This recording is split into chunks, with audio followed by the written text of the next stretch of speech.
Olá, tudo bem? Hoje o podcast Dando Pitaco está recebendo aqui Liliane Costa, ela que é coordenadora do abrigo São Lucas. Olá, tudo bem, Liliane? Tudo bem. Liliane, queria que você falasse um pouco para a gente aqui do abrigo São Lucas. Pronto, o Abrigo São Lucas ele é uma instituição filantrópica, não governamental, tá bom? Que acolhe pessoas idosas em situação de vulnerabilidade social. Dentro da tipificação da assistência social, nós se enquadramos como uma instituição de alta complexidade, porque ela trabalha, né, ela executa um trabalho para pessoas idosas. O objetivo maior da casa é acolher pessoas idosas de Teresina, né? Porque nós somos uma instituição com demanda de Teresina. Mas tem situações em que hoje a gente tem idosos que são oriundos de outros estados, de outros municípios, que já estão na casa há muito tempo. Nós acolhemos hoje 58 idosos com a faixa etária de 64 anos a mais jovem e 100 anos a mais idosa. Todos esses idosos, eles são reconhecidos, né? Seja por familiar, seja pelo órgão de proteção, seja pelo serviço social da própria instituição, mas são pessoas que têm uma história, a gente sabe de onde é, de onde veio, tá? Mesmo que ele não tenha um vínculo familiar, mas a gente tem um estudo social sobre a vida daquela pessoa. E aí, quando ele é acolhido na instituição, ele passa a ser responsabilidade da instituição se ele não for lúcido, tá? Mas se ele for lúcido, todo o entendimento, todo o trajeto de moradia, toda a assistência é feito no contato diretamente com o familiar ou com ele. Então, ele tendo poder de decisão, ele realiza junto com a instituição o seu acolhimento. Se ele disser que não quer, ele não fica. Quantos anos tem o abrigo São Lucas? 33 anos. 33 anos. Nossa. É muito tempo. É muito tempo, e né? E eu tô lá tem 20 anos. Nossa, e qual a maior dificuldade?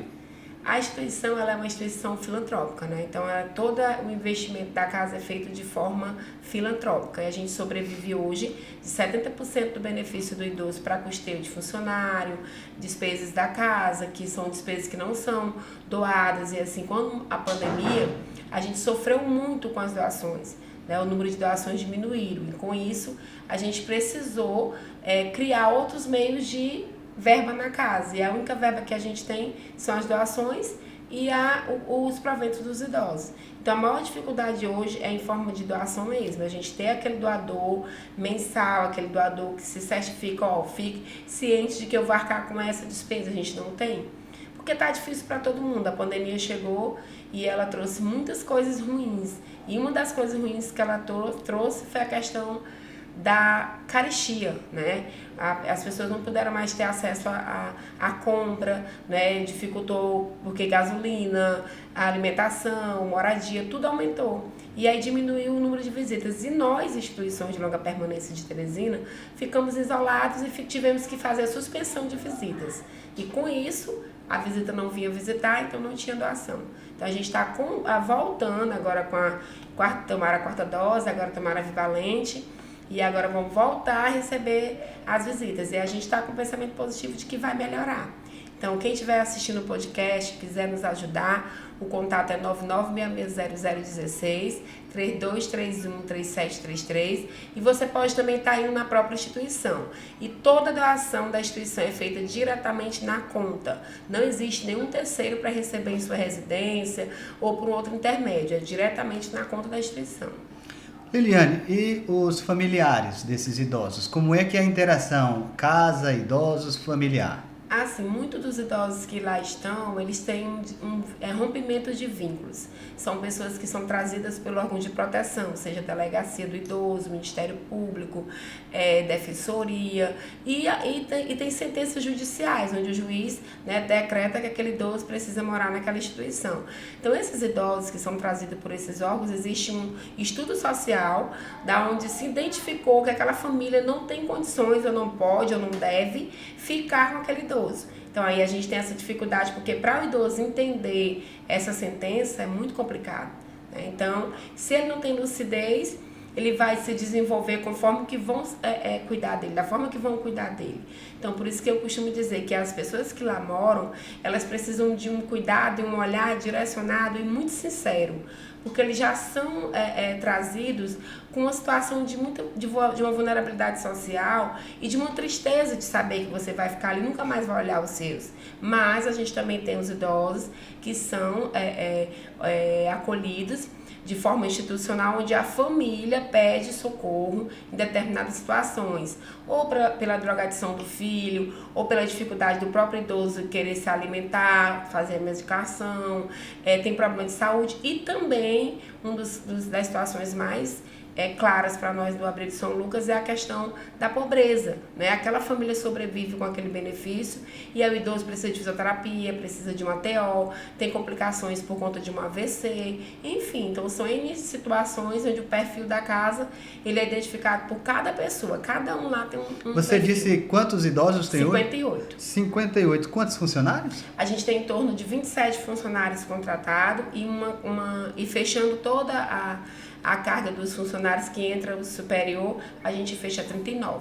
39, é isso. Aí lá eles têm fisioterapia, eles têm terapeuta ocupacional, tem psicopedagogo, que sou eu, especializado em gerontologia e saúde do idoso, temos a TEL, que também é especializada em gerontologia e saúde do idoso, temos psicóloga, assistente social, nutricionista, fisioterapeuta, geriatra, a gente também tem agora a gente está com um médico voluntário, né, um doutor que ele trabalha com questão de... Ai, me fugiu aqui. Estômago, meu Deus. Gastro. Isso, ele é voluntário. Temos um dermatologista também que é voluntário. Temos um neuropsiquiatra que também é voluntário. E temos 2 enfermeiros na casa. Então, assim, toda a rotina da casa ela é baseada no plano de ação que a gente desenvolve no começo do ano, onde toda a equipe se senta com os idosos lúcidos e lá a gente vai discutir, né? E nessa discussão a gente faz o quê? Pergunta para eles o que precisa melhorar, o que a gente precisa fazer, o que eles querem, seja na questão da alimentação, seja na questão do banho, mas a gente nunca pode deixar claro, para deixar sobrepor que lá é o melhor lugar. O melhor lugar é a casa da gente. Todo idoso que tem um familiar, é dever do seu familiar cuidar. A instituição de longa permanência é a última instância. Eu não posso defender por trabalhar lá e dizer que o idoso tem que ser acolhido. O idoso tem que ser cuidado pelo seu familiar. É obrigação da família, depois do Estado e, por último, a sociedade. E aí essa pirâmide, muitas vezes, ela se reveste e aí a gente tem que assumir essa responsabilidade. Por isso que é importante você decidir para colocar um idoso numa instituição de longa permanência, não é só porque você não pode cuidar, né? É preciso que você tenha todo um estudo do que é realmente não poder cuidar. Será se realmente não cuidar é só ir trabalhar e chegar de noite? E também tem a vertente daquele idoso que mora, mas minha mãe não mora no abrigo, ela tá lá em casa comigo, tu sai de manhã e chega de noite, tu não dá um bom dia, tu não conversa, tu não pergunta como é que ela tá, entendeu? Ninguém dá atenção, um vai pro quarto pra televisão, o outro vai pro celular, o outro vai assumir as responsabilidades da casa e a idosa fica lá. Quando ela quer alguma coisa, ela pede ajuda, alguém vai lá e dá. Então, assim, é preciso que a gente tenha essa consciência do que de fato é um acolhimento institucional e o que de fato é o cuidar do meu idoso. Né? Eu como defensora da pessoa idosa, eu tenho que ter essa fala, né? De dizer, de provocar nas pessoas, assim, não é acessibilidade, não é pedido, não é favor, é obrigação. Você tem a obrigação de cuidar do seu idoso. Liliane, como é a convivência do idoso, a rotina dele? Como é a convivência deles com os outros idosos? Assim, a rotina de alguns idosos, elas são maleáveis, né? Eles se completam, eles se ajudam, né? Um fica com aquela obrigação de que o outro precisa... Eles dormem num quarto coletivo, né? São 4 idosos por quarto. Então, quando ele chega naquele quarto, é toda uma acolhida, onde a psicóloga recebe na porta e vai levar e vai dizer onde é que vai ser seu quarto, onde vai ficar as suas coisas. E aí ele vai ficar com um grupo de amigos, que são 4 pessoas. E lá eles vão discutir quem gosta de dormir com a luz acesa, quem gosta de dormir com a luz apagada. Então, eles acabam criando vínculos dentro desse ambiente que é coletivo, né? E eles valorizam muito isso. Mas também a gente tem aquele idoso que teve uma vida toda... de muito sofrimento, de muita tristeza, né, de muita raiva, onde ele passou por muitas coisas na vida que fizeram que ele se tornasse um idoso, vamos dizer assim, triste. Né? Então, esse idoso a gente tem mais dificuldade. Por quê? Porque a aceitação dele do processo de envelhecimento é diferente daquele idoso que aceita numa boa. Né? Liliane, eles sentem saudade de casa, dos familiares? Alguns sentem saudade de casa e expressam isso assim, de uma forma muito simples, muito clara. Eu queria tanto poder, no Dia das Mães, estar com minha filha, eu queria tanto poder, no Dia dos Pais, estar com meus filhos, eu queria tanto hoje, no falecimento de tantos anos do meu avô, estar lá na minha casa fazendo uma missa, entendeu? São assim, a identidade, a essência da pessoa, né? Você vai envelhecendo, mas a sua memória está lá. E você, como profissional, ao escutar isso? Assim, a gente se sente às vezes frustrada porque a gente não consegue atingir o nosso objetivo, que é ajudá-lo, mas a gente tem que ter muita serenidade para conversar, né, e falar a verdade, não usar de artimanha, inventar uma história, porque querendo ou não é a história da vida dele, né, onde ele está sentindo a necessidade daquela pessoa. A gente liga, às vezes a gente faz videochamada, quando não tem ninguém. Quando ele não tem ninguém, a gente chega e joga assim, olha, a única coisa que eu posso fazer é lhe dar um abraço, porque você só tem a mim. Ou então a gente vai fazer, diga o que você quer que eu vou fazer amanhã, eu vou dar um jeito de fazer de um tudo para fazer a sua vontade. E aí pede coisas simples, pede para ir ao shopping, pede para dar uma volta no Mercado Velho, que já está com muito tempo que não andava lá. Então assim, são coisas pequenas, que para nós é pequena, mas que para ele naquele momento vai ser um momento de muita satisfação. Ô Liliane, estes idosos, eles, como é que se diz? Esses idosos mais sóbrios, ou pelo menos esses que, assim, têm familiar, já houve algum caso deles retornarem para a família, para vocês celebrar essa volta? A gente está em março, né? A gente já devolveu, né? A gente já fez o retorno familiar de 2 idosos. Né? Onde a gente identificou que chegou a hora dele voltar para casa. E como é que foi esse retorno? Né? E como isso acontece? Às vezes o idoso ele vem para a instituição por questões de convivência, né? Ele tem dificuldade de conviver com alguém da família, seja por questão de alguma demência, que ele pode ter o Alzheimer, pode ter outro tipo de demência, ou questão mesmo de incompatibilidade de você se sentir dentro daquela casa, de você não se achar naquele lugar. E aí, com o tempo, a gente vai fazendo essa relação da visita vir visitar, da família vir visitar, do idoso ir passar um final de semana, sábado, domingo e voltar. E aí, com o tempo, a gente vai percebendo até o ponto em que ele diz assim, agora dá certo, agora eu vou levar a titia, vou levar a mamãe e vamos tentar. E aí ele leva e às vezes coincide de ficar, mas às vezes coincide de retornar, porque não deu certo, né? Então, assim, a gente tem idoso que hoje, se você chegar e perguntar... Dona Maria, Dona Joana, Dona Cicrana, a senhora quer ir para sua casa? Ela disse que não. Deus me livre para minha casa, mas já tem aquele que diz é tudo que eu queria. Né? Então, assim, o serviço de acolhimento institucional, ele não é um serviço que é para ser feito por qualquer pessoa. Né? Não é você abrir uma casa, colocar 5 idosos dentro e achar que ela é uma instituição de longa permanência. Não é. É preciso que você faça todo um procedimento jurídico, que você se enquadre dentro da tipificação, que você se reconheça na Receita Federal como instituição de longa permanência e daí você desenvolva seu trabalho, tá? E assim, aproveitando a oportunidade, né, que a gente está no mês da mulher, né, eu queria agradecer imensamente a todas as mulheres doadoras da nossa casa, as moradoras aqui da casa, as funcionárias, mulheres, e dizer assim que, independente de ser idoso que mora na casa, idoso que mora na instituição, idoso que mora na rua, todo mundo merece respeito. Todo mundo merece ser olhado como cidadão, como ser humano. E se você puder fazer algo por ele, faça. Mas se você também não puder fazer, não desfaça o que ele já fez. Né? Porque às vezes a gente tem uma mania de achar que o idoso, pelo fato dele não querer ser institucionalizado, ele é obrigado porque eu não vou poder cuidar. Mas no Abrigo São Lucas a gente só acolhe aquele idoso que realmente quer morar. Você disse que hoje tem 58 idosos. É a capacidade lá de atendimento? A gente trabalha com graus de dependência, tá? O que é isso, Liliane? São graus de dependência de acordo com a RDC, que é o documento que a Vigilância Sanitária rege as instituições de longa permanência. Então, se eu tenho, são 6 idosos do grau 3 para 1 cuidador. São 10 idosos do grau 2 para 1 cuidador. São 20 idosos do grau 1 para 1 cuidador. Ou seja, eu tenho que trabalhar conforme a dependência do idoso que eu vou receber.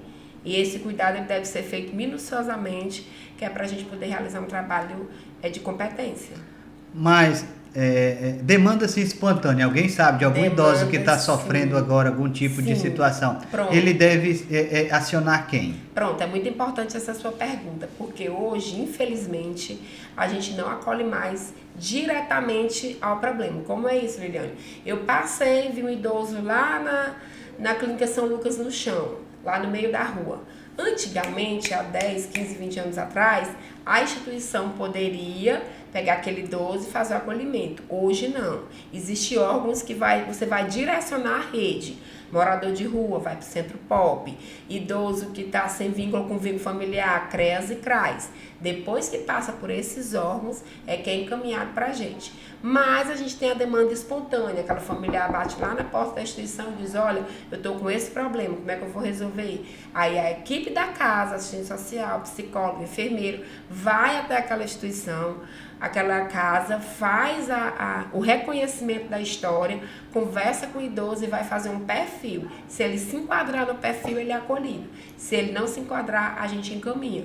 Porque tem situações que a pessoa diz que não pode cuidar e na visita a gente observa que não é só isso, que existe um outro problema social, seja uma criança autista que mora lá dentro, seja uma pessoa especial adulta. Você está entendendo? Tem casos de família que pode cuidar do idoso?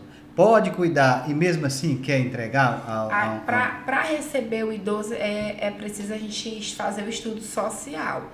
O idoso que a gente percebe que ele tem condições de morar na família, que aquela família tem condições de acolher e ficar com ele, a gente não vai receber, porque a gente vai estar colocando o idoso que preenchendo a vaga de alguém que não tem, entendeu? Por isso que a gente precisa criar esse perfil.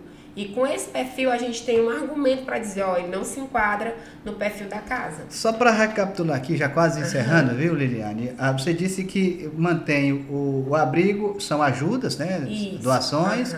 Também a aposentadoria do idoso, né? O idoso, quando entra lá, tem que entregar o cartãozinho. Não, na verdade é assim, a gente rege o Estatuto do Idoso, né? Que é a lei que em 2003 ela foi, o Legislativo sancionou, o presidente sancionou, e aí deu mais assim um respaldo jurídico para as instituições, onde lá diz que o idoso sendo institucionalizado, ele tem direito, né? Ele pode pagar 70% do seu benefício. E esse custeio é para quê? É para as despesas da casa, porque a instituição, ela não é assim, a sociedade não é obrigada a dar, né? Ela vive de doações. Esses outros 30%? É para custeio dele. Ele fica com gasto dele. Se ele for lustro, ele administra. Se ele não for lustro, é gasto pelo familiar. Assim, mas dentro da instituição. Dentro da instituição. Tá? Então, assim, como seria a divisão dessas despesas? O Renato está institucionalizado. 70% da aposentadoria dele é de custeio da instituição e 30% é para medicação, é para fralda, é para internação. Ele se internou. Cada dia que ele ficar internado, ele vai precisar de um acompanhante. Não é um acompanhante contratado pela instituição. Vai ser um acompanhante de fora, porque ele está em um hospital. O Renato quer um perfume específico, o Renato quer dia de domingo, quer comer um franguinho assado, quer sair com o dia do aniversário dele, ele quer sair. Então, assim, a gente precisa entender que a vida dele lá dentro é normal. A diferença é que é de forma coletiva. E depende muito de como ele está, de como é que está o processo de demência dele. Tá certo. E uma história assim que você ainda não contou e que gosta de contar para as pessoas? Eu tenho uma história que eu gosto muito de contar e eu só conto porque ele permite, ele ainda está lúcido, né, para dizer que assim, me dá essa certeza de que eu posso contar. É a história de um senhor que mora na instituição, que eu encontrei, ele vivia na rua pedindo dinheiro, se fingia de deficiente. E aí eu passei por várias vezes e pedi para ele vir para a instituição e ele dizia que não, mandava eu tomar naquele lugar. E até que um dia eu conquistei ele, depois vamos lá, só para o senhor conhecer. Não precisa o senhor ficar, o senhor vai só conhecer. Aí passou uma semana, 2 semanas, 3 semanas e até hoje ele está lá. Ele tem 18 anos que mora na casa e não tem nenhum contato familiar por conta de que a família dele era negligente e ainda eu extorquia, né? Ficava com o seu valor e ele tinha que ir para a rua pedir dinheiro. E assim, é uma pessoa da minha família, né? Se você me perguntar quem é ele, para mim é a minha vida. Porque é uma pessoa que é um que tem no seu perfil? Aquele ali também é um. Aquele ali, ele é um idoso que ele não tem ninguém. Ele não tem ninguém, ele só tem a nós. Né? E é uma pessoa difícil, é uma pessoa que não tem uma boa convivência, né? Então é uma pessoa que precisa de muito carinho, que tem pulso firme, é um homem muito machista, né? Então assim, ele é uma pessoa que a gente precisa cuidar muito. Tá certo. Liliane, mesmo com esse recurso dos 70% da aposentadoria e algumas doações que você disse que tão poucas, mesmo assim é necessário ainda que a sociedade ajude. Assim, a gente desenvolve vários projetos na casa, né? Seja ele de construção, seja ele de incentivo para lazer, saúde dos idosos, e todos esses projetos requerem despesa, né? Agora mesmo a gente está passando pelo inverno e a casa está precisando de muitas demandas, né? Seja de uma troca de teto, seja de um piso, seja de um nivelamento. Então, assim, os projetos da casa eles são feitos nesse sentido. Né? E assim a gente trabalha com as questões das doações. Mas o que a gente frisa? Que cada doador que ajuda a casa, a gente tem doador de 20 anos, 15 anos, que já são pessoas que conhecem o nosso trabalho. Né? Então, assim, eles se sentem já à vontade para fazer essa doação. E o que eu posso dizer? Que a necessidade hoje da casa, você pode estar doando o que você quiser.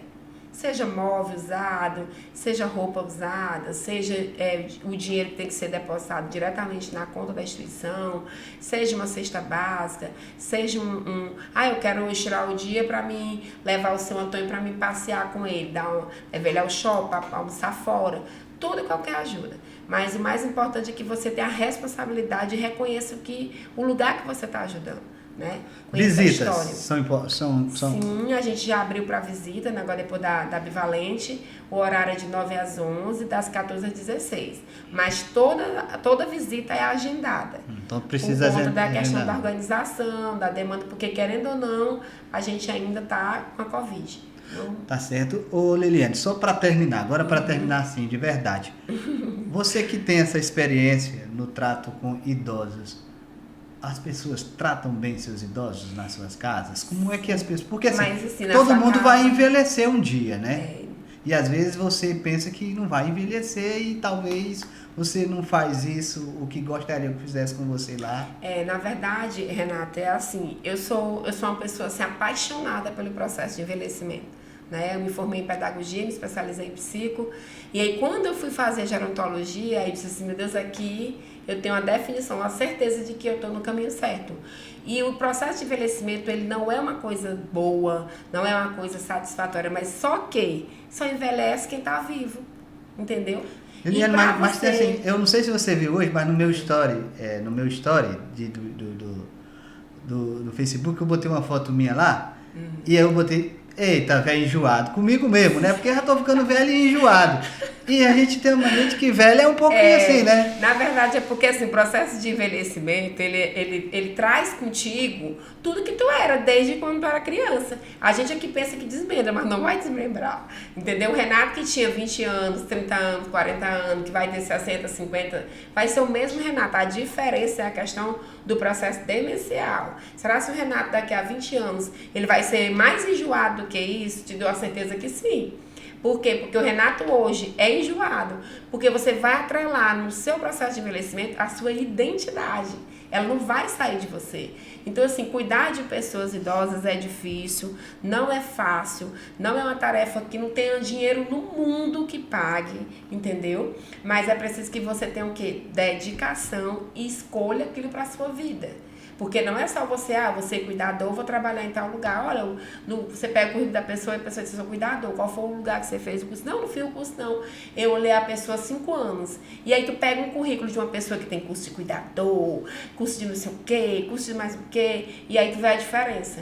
Que aquele que tem 5 anos e não tem nenhum curso, talvez ele tenha até mais cuidado, digo, não técnica, porque existe o cuidado e a técnica, né? Então, ele pode ser que ele tenha mais cuidado do que aquele que não tem o curso, que aquele que tem um curso. Então, assim, envelhecer num país de mazelas, né? De uma política que não tem uma visualização para as questões do envelhecimento, a cidade que não tem acessibilidade nem para as pessoas com deficiência, imagine para o idoso. Então, assim, não é fácil. Mas envelhecer é saudável, envelhecer é uma coisa natural, envelhecer é uma coisa que todo mundo quer. Todo mundo quer. Agora, se eu chegar para você e perguntar, Renato, quando tu tiver 70 anos, o que é que tu quer fazer da tua vida? Tu vai dizer, eu quero ficar no sítio, eu quero cuidar da minha galinha, eu quero cuidar do meu bode, eu quero ficar andando na minha moto tirando fotos, eu quero ser Assiste o vídeo Envelhecência, que aí tu vai ter uma noção de fato do que é o processo de envelhecimento. E tu vai gostar muito, porque tem pessoas idosas muito ativas. Então, assim, a mensagem que eu deixo no final desse podcast aqui é que envelhecer não é fácil, mas envelhecer é algo divino, é algo maravilhoso. E morar em uma instituição de longa permanência também não é bom.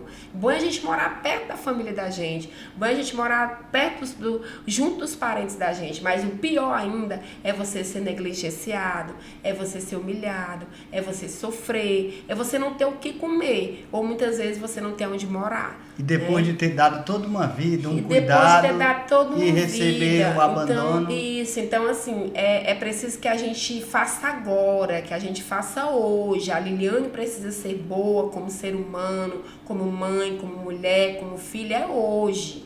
Que essa conta uma hora vai ter que chegar, entendeu? E aí no processo de envelhecimento você vai trazendo para a sua identidade, para a sua essência, o que você é hoje. Então não adianta nada a gente querer mudar a nossa vertente de pensamento depois que a gente já tiver idoso. A gente precisa pensar no melhor da gente é hoje. E a gente tem que ter sempre essa missão do que a gente quer pra gente, do que a gente não quer pra gente, a gente não deseja pro outro. Está certo. Então a gente agradece a você a presença aqui no podcast, o Dando Pitaco. E quem sabe outra vez a gente pode esticar essa conversa. Vamos sim. Eu sou uma pessoa muito aberta para falar desse assunto. Me sinto muito lisonjeada pelo convite, tá bom? E vou divulgar o seu canal para que várias pessoas tenham acesso, tá bom? E continue sempre buscando pessoas que tragam assuntos que sejam de importância para a nossa sociedade. E para a mudança da gente como ser humano, né? Porque também não adianta só escutar e não absorver nada. E não mudar nada, né? Tem que mudar. E não mudar, né? É isso. A intenção aqui do podcast é trazer esse espaço, causar nas pessoas um impacto que Exato. seja positivo, né? É isso. Está certo. Obrigado e até a próxima. Muito obrigada.